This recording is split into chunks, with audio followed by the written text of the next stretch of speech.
하나님의 계명을 분별하라라는 제목을 가지고 함께 말씀 나누도록 하겠습니다. 요즘 뉴스에 많이 나오는 종교가 있죠. 신천지나 통일교 그렇습니다. 그 외에 또 참 많은 이단들이 있습니다.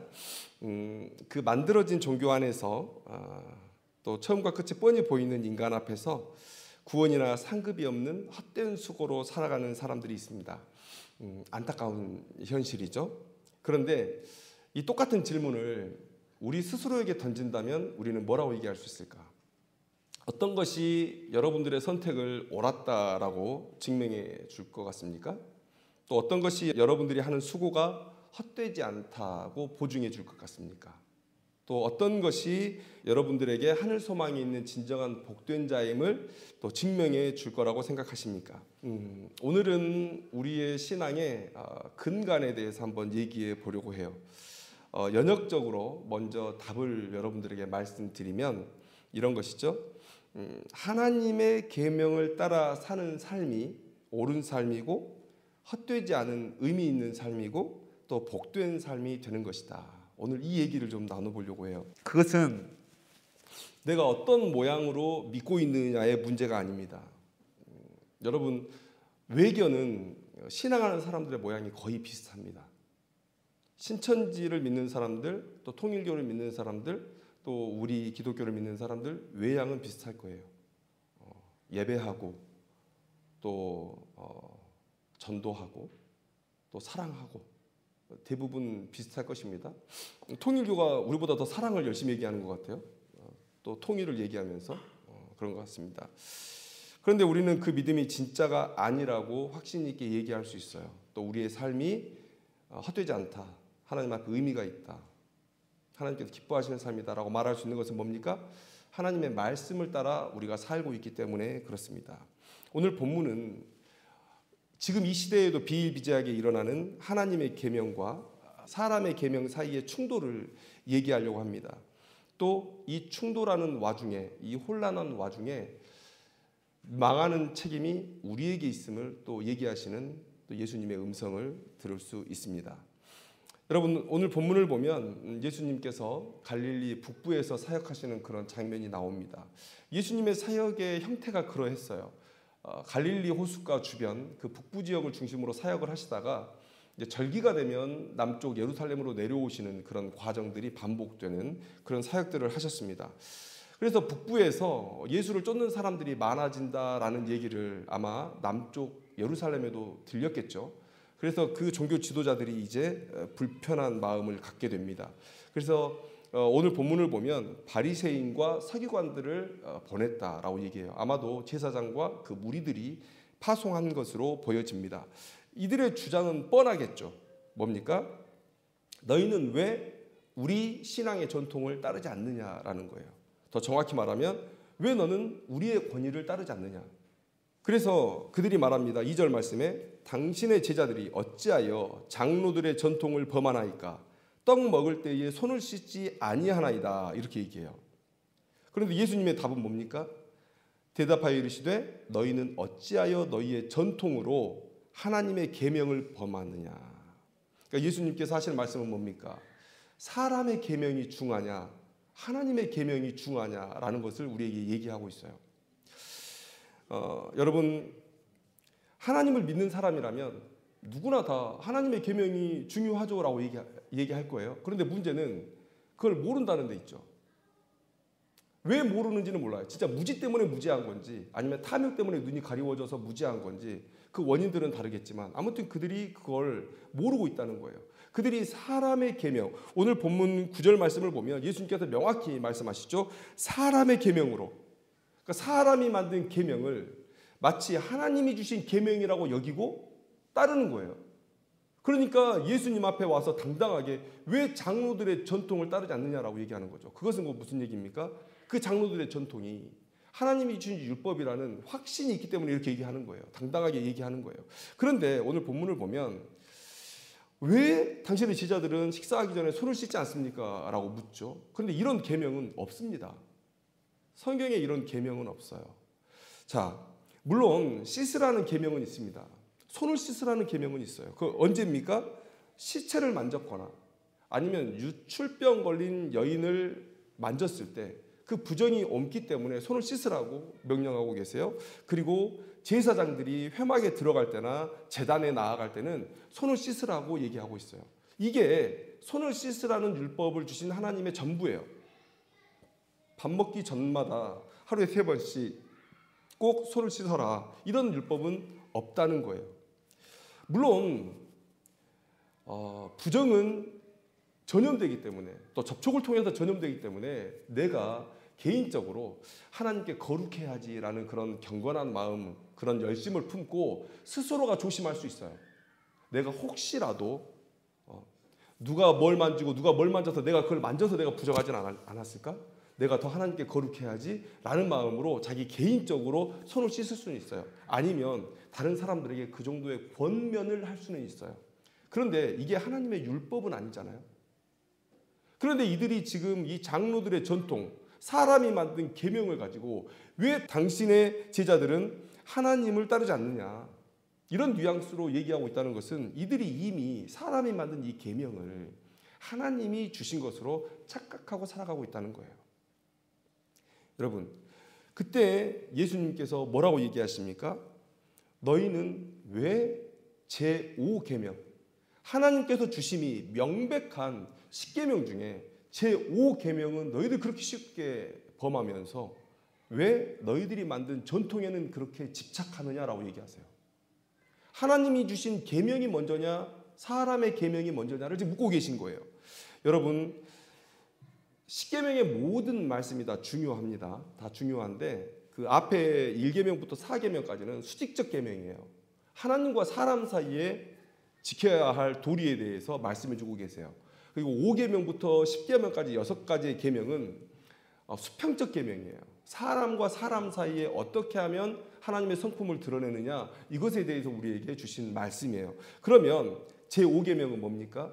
그 수평적 계명 중에 처음 주신 계명이에요. 그러면 어느 정도 중요성이 있다고 우리가 생각할 수 있다는 거예요. 그런데 제가 여러분들께 아주 자주 말씀드렸어요. 하나님께서 자신을 우리의 아버지로 계시하셨습니다. 그리고 그 아버지가 뭔 줄을 알라고 가정을 만들어 주셨어요. 내가 너의 아버지야 라고 얘기하면 그게 뭔데요? 라고 질문하죠.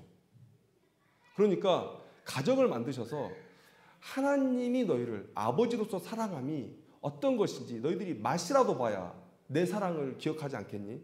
그래서 가정을 만드신 거예요.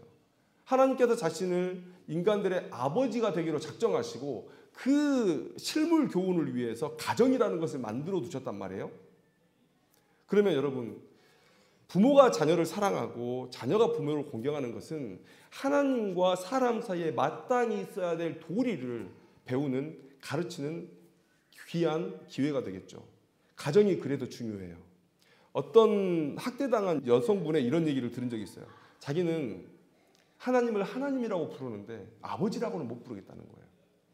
아버지에게 너무 학대를 당해서 아버지라고 하면 그 육신의 아버지가 생각나서 아버지라고 못 부른대요. 하나님을 아버지라고 못 부르겠다는 거예요. 여러분, 이 죄악이 얼마나 클지 한번 생각해 보세요. 하나님이 가정을 만드신 이유가 무엇입니까? 하나님이 부모를 있게 한 이유가 무엇입니까? 하나님을 보라고 만들어 두신 거예요. 그런데 그 하나님의 역할을 감당해야 할, 정말 자식들에게 아버지는 하나님 같은 존재죠. 그런데 그 하나님의 역할을 대신하라고 하나님께서 보내주신 이 부모가 하나님의 형상을 훼손했어요. 하나님의 성품을 훼손했어요. 그래서 내 자녀가 하나님을 향해서 아버지라고 부르지를 못하는 상황이 됐다. 여러분, 이 죄악은 얼마나 클까요? 이 죄의 크기를 가늠하기는 쉽지 않습니다. 하나님께서 얼마나 그 부모를 향해서 분노할지. 여러분, 가정은 그런 거예요. 근데 부모가 부모의 역할을 온전히 못했을 때 마치 자녀의 그 곤충이라면 더듬이를 떼버린, 하나님을 찾을 수 없게 만드는 그런 역할을 하게 된다는 것이죠. 이 가정 안에서 주어지는 이 율법은 너무 중요하다. 자녀가 부모를 공경함도 그래서 그런 정상적인 가정 안에서 믿음이 교육되었다면 부모를 통해서 하나님을 봐야 돼요. 부모를 공경함으로 하나님 공경하는 법을 배우는 거예요. 그게 얼마나 중요하겠어요. 이만큼 중요한 계명입니다. 그런데 오늘 뭐라고 해요? 이거 고르반 사건이죠. 고르반이라는 말은 하나님께 드렸다라는 의미예요. 하나님께 헌물했다. 이스라엘 백성들이 부모를 섬길 의무가 있잖아요. 그런데 부모에게 큰 돈 쓰고 싶지 않은 거예요. 효도하고 싶지 않은 거예요. 그러니까 다른 사람들이 보면, 또 제사장이나 이런 사람들이 보면 너 왜 효를 행하지 않아? 돌에 맞아 죽을 죄니까. 그러니까는 이 큰 재산이나 큰 좋은 것들이 있으면 이거 하나님께 이미 드린 거예요 라고 얘기를 하는 거예요. 여러분, 명백히 하나님은 네 부모를 먼저 섬기고 내게 가져와라 라고 말씀하실 거예요. 하나님이라면 그러신 하나님이세요. 그런데 6절 말씀에 이 말은 제사장들이, 레위인들이 지금 부모에게 효를 행하지 않기 위해서 고르반을 했던 그 사람을 평가해주는, 판단해주는 말을 지금 적어놓은 거예요. 그게 뭡니까? 그 부모를 공경할 것이 없다. 그러니까 이게 무슨 얘기입니까? 야, 내가 너 보니까 이미 하나님께 다 드려버렸네. 그러니까 부모 섬길 게 없는데? 그렇지. 하나님 섬기는 게 먼저지. 너 그래, 부모 섬길 거 없어. 괜찮아. 없는데 어떻게 하겠어? 이렇게 판단을 내려줬다는 거예요. 자, 이렇게 이스라엘 백성들은 물질에 대한 탐욕에 눈이 멀어서 지금 하나님을 수단 삼아 영적 의무를 등한시하고 있죠. 부모를 공경해야 될 의무를 내팽개쳐버린 거예요. 그러면서 뭐는 얘기예요? 하나님이 명백하게 주신 그 계명은 어기면서 자기들끼리 만들어낸 그 전통은 열심히 지키고 있다는 거예요. 열심히. 자, 그렇다면 그들이 지금 예수께 와서 예수님께 따지죠. 뭐라고 얘기합니까? 당신의 제자들이 어찌하여 장로들의 전통을 범하나이까? 이렇게 얘기했을 때 그들이 마음 가운데 어떤 마음을 품었을 것 같아요? 하나님의 율법이 범해지고 또 하나님이 모욕당하는 것 때문에 지금 이들이 화가 난 겁니까? 아니면 자신들 때문에, 자신들의 권위, 자신들의 기득권이 상하는 것 때문에 화가 나는 겁니까? 명백히 후자죠. 하나님은 지금 얘기하고 있는 거예요. 하나님의 계명이 먼저냐, 사람의 계명이 먼저냐. 근데 그들은 사람의 계명을 하나님의 계명보다 더 위에 두고 더 우선시하고 더 중요시하고 그렇게 살아가고 있다는 거예요. 왜 그랬을까요? 왜 그들은 이렇게 됐을까요? 아까 얘기했죠. 무지 때문일 수 있어요. 어떤 교수님이 히브리 대학교에 유학을 갔다 오시면서 그곳에서 했던 일화를 얘기해 주셨어요. 예수만 대입하면 모든 게 다 해석된다. 근데 예수를 부인해요. 왜 그렇습니까? 2000년 전에 예수를 십자가에 못 박은 자들이 예수는 안 된다라고 이미 정해놨죠. 그들의 믿음의 선배들이 정해놓은 그 전통을 따라서 아무것도 고민해보지 않고 예수는 안 된다라는 그 전통에 사로잡혀서 올바른 판단을 못하고 있는 거예요. 예수만 대입하면 돼요. 이사야 선지자가 말한 그 고통받던 어린 양이 누구냐? 그 고통받아야 될 어린 양이 누구냐? 또 하나님께서 우리에게 제사를 왜 주셨냐? 우리는 죽을 때까지 제사를 드리는 존재인가? 아니죠. 지금은 제사가 폐해졌죠. 제사는 누구를 예표하는 겁니까? 우리의 대제사장, 영원한 대제사장 되시고 영원한 희생제물, 속죄제물 되실 예수 그리스도를 예표하고 있는 것이죠. 예수만 대입하면 다 해석이 돼요. 왜 하나님은 아브라함에게 아들 이삭을 바치라고 했을까요? 왜 아들 이삭을 바치라고 한 그 사건은 이 다음에는 나타나지 않을까요? 아들 예수만 대입하면 돼요. 하나님께서 구원의 청사진을 보여주신 것이죠.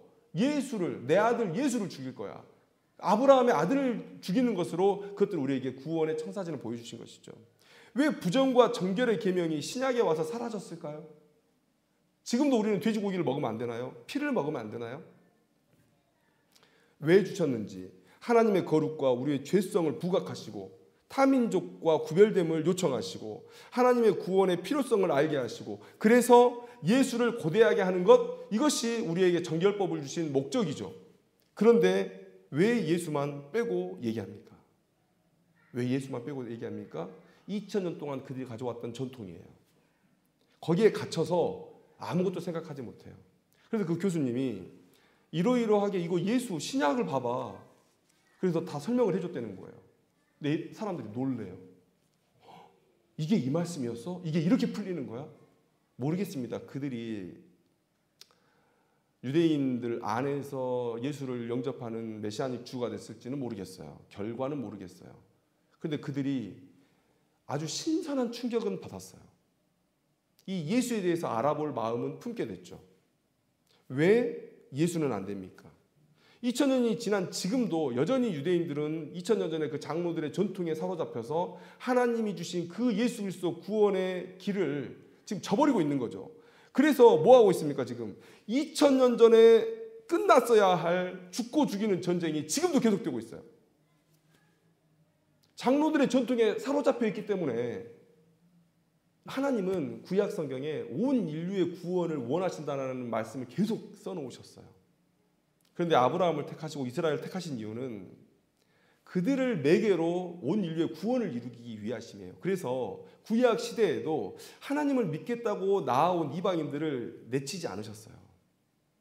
이방인들도 하나님을 믿겠다 하면 누구나 이스라엘 안에 들어와 살 수 있었습니다. 그래서 항상 율법을 보면요, 그 예수님이 오시기 1500년에 주신 율법인데 그 율법 안에도 항상 이방인에 대한 언급이 있어요. 이방인에 대한 언급이 있습니다. 너희들 중에 사는 객에 대한 언급이 있어요. 그들도 너희들이 살릴 의무가 있는 존재라는 것을 계속 얘기해 주고 계세요. 그들을 내치지 말라고 얘기하고 계세요. 그런데 그 2000년 전에 그 예수는 안 된다는 전통에 사로잡혀서 지금도 그 땅에서는 죽이고 죽이는 일이 계속되고 있죠. 몇 사람의 정치인들에 의해서, 몇 사람의 종교 지도자들에 의해서 그 일들이 자행되고 있는 거예요. 그런데 과연 무지 때문일까? 여기서 우리는 얘기를 좀 더 확장해 볼 수 있죠. 탐욕 때문이죠. 탐욕. 몇 명의 정치인, 몇 명의 종교 지도자, 그들이 왜 지금까지 2000년 동안 그 장로들의 전통을 버리지 않고 붙들고 있을까요? 여러분, 하나님의 명령이 항상 인간의 탐욕과 충돌했습니다.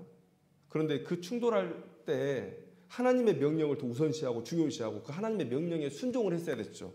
그런데 인간의 탐욕이 그 충돌하는 지점에서 승리하게 되면 어떻게 됩니까? 오늘 이런 일이 벌어지는 거예요. 출애굽기, 레위기, 신명기를 보면요, 항상 하나님께서 말씀하세요. 내 말에 순종해야 산다. 가감하지 말아라. 이 말씀은 신약의 베드로가 얘기하죠. 성경을 사사로이 풀지 말아라. 이렇게 얘기해주고 계시죠. 이렇게 말씀하고 있는데 종교 지도자들이 지금 어떻게 그 말씀을 사용했습니까? 자, 여러분, 율법은 제사장들과 뗄래야 뗄 수가 없죠. 왜냐하면 제사장 레위인의 지위는 하나님께서 율법으로 이미 못을 박아두셨기 때문이에요. 천부적인 지위예요. 천부적인 지위. 그런데 그 지위는 섬기는 지위입니다. 섬기는 지위. 그 섬기는 지위에 만족하지 못한 사람들이 있어요. 여러분, 종교는 권력입니다. 왜냐하면 그 중간에 중보자처럼 서 있는 그 사람이 자기 신에 대한 대언자가 되기 때문에 사람들을 마음대로 좌지우지할 수 있는 힘이 생기게 되는 거예요. 종교는 권력입니다. 세속 권력보다도 훨씬 더 강력한 권력이 돼요. 그걸 누가 모르겠습니까? 내가 여기서 조금만 욕심을 부리면 이 모든 것들이 다 내 것이 된다는 것을 누구나 알고 있는데, 그래서 여러분, 제사장들이 어떻게 했을까요? 율법의 교사들이 어떻게 했을까요? 율법의 강조를 통해서 그들은 자신들이 받은 천부적인 지위를 강조합니다. 그리고 더 나아가서 율법 해석을 확장해요. 그래서 자신들에게 스스로 큰 권위를 부여합니다. 그렇게 부여해요.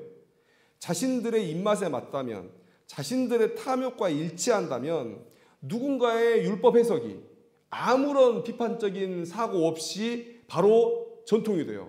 우리가 따라야 할 전통이 돼요.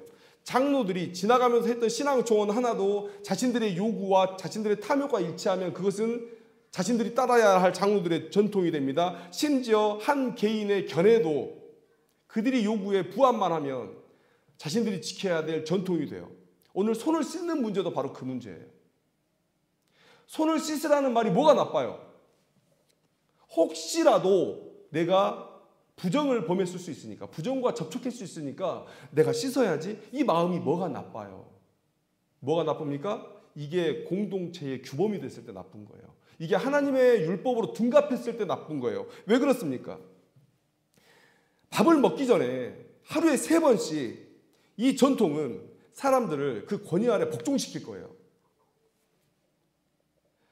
결국 백성들은 이 확장된 전통으로 인해서 내가 혹 율법을 범할 수 있지는 않을까라는 불안감에 사로잡히고 그에 따른 죄책감 속에 살게 되고 종교 지도자들은 그런 불안감과 두려움 위에서 그들에게 허락되지 않은 권위와 지위를 누리면서 살 수 있게 되죠. 이게 지금 이들이 장로들의 전통을 아무런 비판적 사고 없이 받아들인 이유예요. 왜냐하면 내 이익과 맞아떨어지니까. 제사장, 레위인들, 바리새인들, 서기관들, 율법 교사들 전부 다 율법으로 먹고 사는 사람들이에요. 종교적 권위로 먹고 사는 사람들이에요. 그런데 누가 이런 얘기를 했단 말이에요. 그건 아니잖아요 라고 말하잖아요. 왜요? 내 목적과 너무 일치하니까, 내 탐욕과 너무 일치하니까.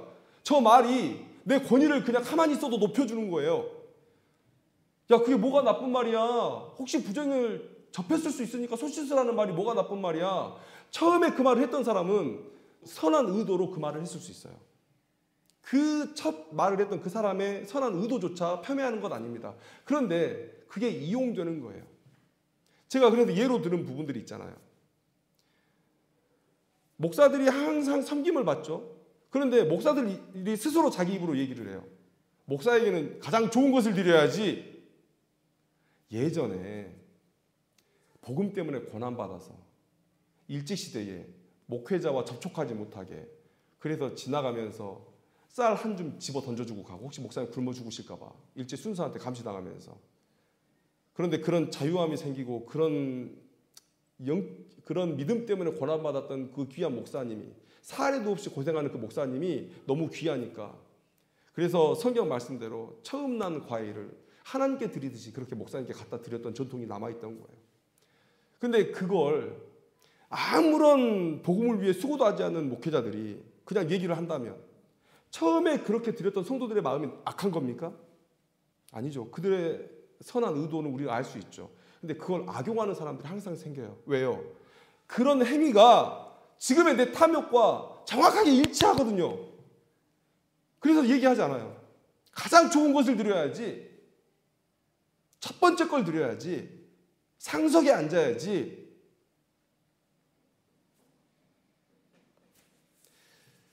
거짓 종교인은 이렇게 불안감과 죄책감을 먹고 살아요. 그들에게 율법은 자신들의 특권을 위한 도구가 된다. 여러분, 지금도 그런 일이 벌어지고 있습니다. 여러분, 기독교, 초대교회의 후예들이 무슨 짓을 벌였습니까? 가톨릭이죠. 그들이 정확히 이 바리새인과 같은 일을 했어요. 뭡니까? 교황의 해석을 성경의 권위 위에 둔 거예요. 성경의 권위 위에 둔 거예요. 여러분, 생각해 보세요. 나중에 예언한 것이 하나님의 최신 예언이 되잖아요. 그러면 교황이 하나님께서 이렇게 얘기했다고 하면 그 이전의 모든 성경의 가르침을 무질러 버릴 수 있는 그런 권위를 갖게 되죠. 그렇게 해서 교황이 성경 위의 권한을 갖게 된 거예요. 교황이 성경 해석의 유일한 권한을 가지고 그가 해석해 주는 게 그 성경의 권위를 갖게 돼버린 거예요. 여러분, 이런 일들이 지금 이 시대에는 일어나지 않을까요? 사람의 계명으로 만들어지는 하나님의 율법처럼 둔갑된 그런 교훈들이 우리 시대에는 없을까요? 여러분, 모든 종교에 그런 위험이 도사리고 있고 기독교는 훨씬 더 큰 위험 가운데 있습니다. 왜 그렇습니까? 이미 타락해 봤기 때문에. 초대교회의 그 믿음 충만한 사람들의 후예들이 무슨 짓을 했습니까? 가톨릭이 됐죠. 세속 권력에 개입하게 됐죠. 그런 일들을 우리 이미 해봤어요. 그러니까 그 가르침은 우리는 그냥 그 뒤를 따라만 가면 돼요. 그래서 교회 타락의 공식은 이미 세워져 있습니다. 교회가 가는 길은 뻔해요. 지금 우리가 그 길을 그대로 따라가고 있죠. 우리가 그 뒤를 무비판적으로 따라가면 우리도 오늘 본문에 똑같은 사람들이 되는 거예요. 왜 이게 우리의 이해와 잘 맞을까요? 목회자들이 그런 건 내가 이해를 하겠어요. 근데 성도들은 그게 뭐가 이해가 돼요? 그 이익이 돼요. 이익이 되죠. 왜요? 게을러도 돼요. 게을러도 됩니다. 신앙생활할 때 그냥 목회자 뒤만 졸졸 따라다니면 천국 가겠지라는 생각을 하죠. 그래서 나는 게을러도 돼요. 그냥 예배 때 나와서 이렇게 졸고 그냥 앉아만 있다가 돌아가면 천국 가는 거예요. 편하죠. 이용해 먹는 목회자나 이용당하는 성도나 이해가 딱 들어맞아요. 학원 같아. 돈 줄 테니까 천국으로 안내해달라고. 그런 시대를 우리가 살아가고 있다는 거예요. 그러면 그 결국은 뭡니까? 우리가 이렇게 무비판적으로 사람의 계명을 따라 살면 14절 말씀에 너희들 구덩이에 빠질 거야 라고 얘기하고 있죠. 사람의 계명 따라가면 망한다는 거예요. 망한다는 거예요. 두려운 경고의 말씀이죠. 자, 그러면 이 말씀 우리에게 한번 적용을 해보자고요. 적용해보자. 자, 오늘 본문에 누가 등장합니까? 미운 사람들 누구예요? 바리새인과 서기관들이죠. 이 사람들은 이스라엘의 종교 지도자들입니다. 그들이 장로들의 전통을 배우고 또 전파하고 그런 가르침으로 기득권을 누리는 자들이니까 이 말씀을 딱 들은 다음에 목회자들에게 대입해요. 목회자들 너희들 그렇게 살면 안 돼. 장로들의 전통을 그렇게 강조하면 안 돼. 네, 저도 그 말씀을 제 스스로에게 적용하겠습니다. 네, 알겠습니다. 반성하겠습니다. 똑바로 연구하고 똑바로 살고 똑바로 가르치겠습니다. 이 말씀 저도 묵상하고 제게 적용해요. 근데 여러분 한번 생각해 보세요. 14절 말씀 한번 읽어보자고요. 그냥 두라. 그들은 맹인이 되어 맹인을 인도하는 자로다. 만일 맹인이 맹인을 인도하면 둘이 다 구덩이에 빠지리라 하시니. 자, 여러분 생각해 보세요. 맹인이 맹인을 인도하면 둘 다 구덩이에 빠지죠. 둘 다 맹인이면 구덩이를 발견할 수 없죠. 그러니까 빠져 죽죠. 그런데 한 편이라도 맹인이 아니면 살아요. 자, 성도들이 맹인이라도 목회자가 맹인이 아니면 볼 수 있으면 살 수 있어요. 그런데 목회자가 맹인이라도 성도들이 볼 수 있으면 그 교회에 살아요. 함께 살 수 있어요. 예전에 어떤 분들이 그런 말씀 하더라고요. 어떤 교단에서 자유주의 신학에 빠져가지고 예수 외에 다른 구원의 길이 많다. 종교 다원론을 얘기했었어요. 그런데 어느 분이 그런 얘기를 해요. 이 구원론 가지고 목회를 못한다는 거예요. 왜요? 이미 이전에 바른 신앙 교육을 받았던 성도들이 그 목회자가 그런 설교를 하면 단번에 따지고 된다는 거예요. 그래서 자신이 배운 건 이 내용인데 이 내용으로 목회를 못한대요. 오직 예수만 구원이 있다고 목회를 할 수밖에 없대요. 그건 무슨 얘기입니까? 오늘 이것에 대한 증거죠. 목회자가 맹인이에요. 그런데 성도들이 깨어있으니까 목회자를 가로막잖아요. 교회가 살잖아요. 그러면 오늘 본문의 예수님의 경고는 그 시대의 종교 지도자들에게만 있는 것입니까? 이 시대의 목회자들에게만 주는 교훈입니까? 아니요. 그 종교 지도자들을 따라가는 그 땅의 백성들에게도 책임이 있다는 것을 오늘 무섭게 얘기하고 계신 거예요. 인간의 전통이 하나님의 계명의 권위를 넘어서는 일들은 항상 있어 왔습니다. 성경은 거룩한 진리지만 그 성경의 해석은 마치 부모 밑에 철들지 않은 자녀들이 달랑달랑 붙어있는 것처럼 그런 모양을 띠고 있어요. 그 철들지 않은 자녀들은 옆에서 누가 놀 것, 먹을 것 이런 걸로 유혹하면 금세 뛰쳐나가버리죠. 그런 상황들이에요. 지금 그렇게 멋대로이며 그래서 인간들에게 매우 위험한 전통들이 지금 이 성경 주변에 둘러싸고 있는 거예요. 여러분, 그런데 그 상황에서 우리는 그동안 어떻게 왔습니까? 목회자가 잘 배워서 잘 전해주겠지, 잘 인도해주겠지. 근데 저는요, 의문이 들어요. 여러분, 그런 신앙이라면 여러분이 교회에 와서 신앙에서 다행인 건 딱 하나밖에 없죠. 내 부모가 기존 교회를 다니고 있는 성도여서 그래서 감사한 거예요. 아니면 내가 처음으로 발디딘 종교시설이 이런 정상적인 교회여서 감사한 거예요. 그런 마인드라면 지금 통일교회에 있거나 신천지에 있거나 저 사람들과 다를 바가 없어요. 똑같은 신앙의 모습이에요. 그들도 처음 전도받은 곳이 신천지고 통일교회예요.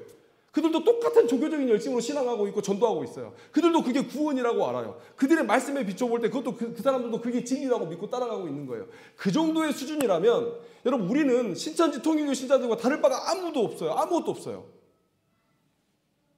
여러분 가전제품 살 때 맛집 찾을 때 우리 정말 열심히잖아요. 근데 왜 우리의 영혼에 이렇게 관심이 없을까? 여러분, 우리가 맛집을 찾을 때 여러분들이 그 맛집에서 하는 요리만큼 잘 알아서 맛집을 찾는 건 아니잖아요. 그냥 여러분들은 미각을 가지고 있는 거죠. 그 정도를 원하는 거예요. 야, 맛있다. 야, 이거 맛없다. 이거 이상하다. 야, 이거 상한 건데? 라는 정도의 미각 정도를 가지려는 노력을 하면 안 될까?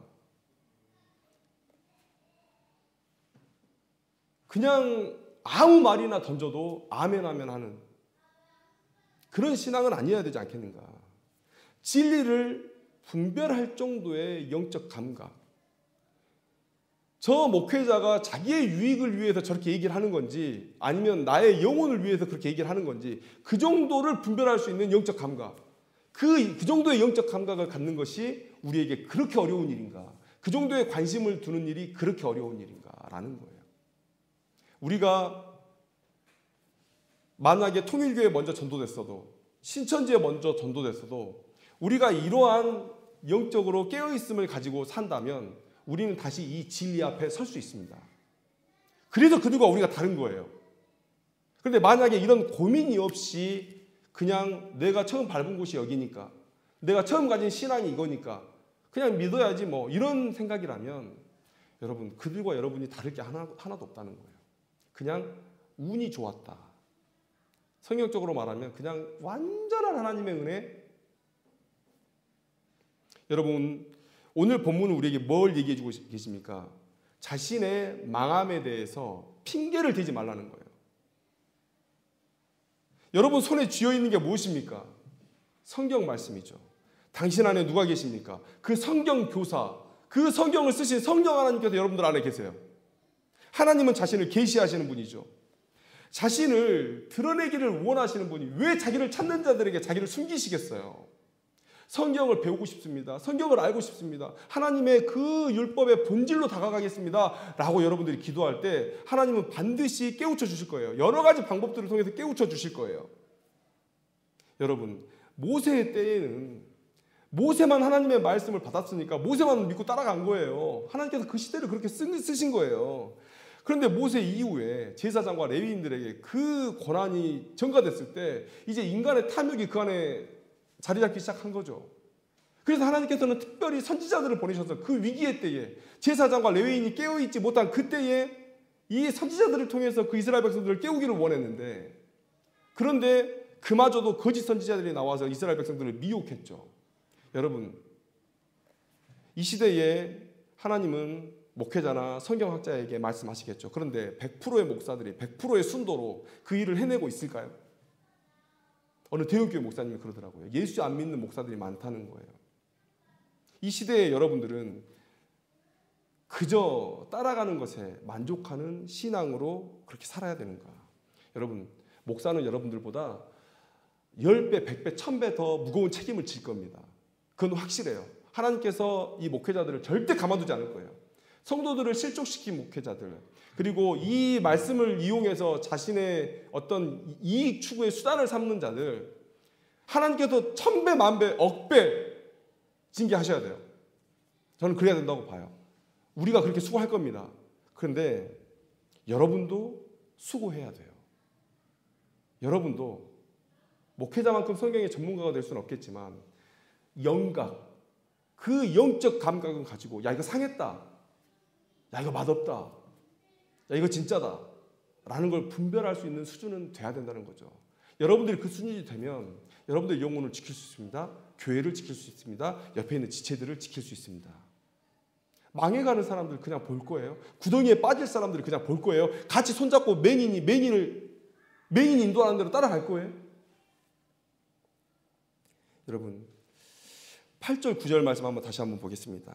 이 백성이 입술로는 나를 공경하되 마음은 내게서 멀도다. 사람의 계명으로 교훈을 삼아 가르치니 나를 헛되이 경배하는도다. 여러분 이거 예수님께서 갑자기 들고 나온 말씀입니까? 예수님은 하나님이시니까 마음대로 말씀해도 하나님의 말씀이지. 아니에요. 이거 구약의 말씀 인용하신 거잖아요. 이사야가 일러스되 얘기하고 있잖아요. 같은 말씀이에요. 근데 예수님과 바리새인 서기관들, 그 시대의 종교 지도자들은 뭐가 달랐던 겁니까? 예수님은 하나님의 말씀, 하나님의 마음으로 하나님의 말씀의 본질을 얘기하신 거고, 나머지 사람들은 탐욕의 눈이 멀어서 그냥 무지한 채로 살았던 거죠. 그리고 그 무지가 주는 그런 달콤한 것들에 자신의 영혼을 팔아버린 거고, 자기 백성들을 팔아버린 거죠. 여러분, 같은 말씀을 갖고 이렇게 다른 모습, 다른 결과를 만들어냈어요. 여러분, 여러분들에게도 똑같은 성경이 손에 쥐어 있습니다. 어떤 사람들은 이 성경이 그냥 배고자는 베개가 될 수 있어요. 어떤 사람에게는 이 말씀이 진짜 달콤한 하나님의 생명의 말씀이 될 수 있어요. 오늘 예수님께서 그 극명한 차이, 본질로 나아가려는 자와 아니면 자신의 이익을 위해서 이 말씀을 왜곡하고 그 왜곡하는 자들을 아무런 비판 없이 따라가는 자, 그 사람들이 어떻게 다른지를 오늘 명백히 오늘 말씀을 통해서 보여주고 계시는 거죠. 여러분, 망하는 인생이 아니기를 원해요.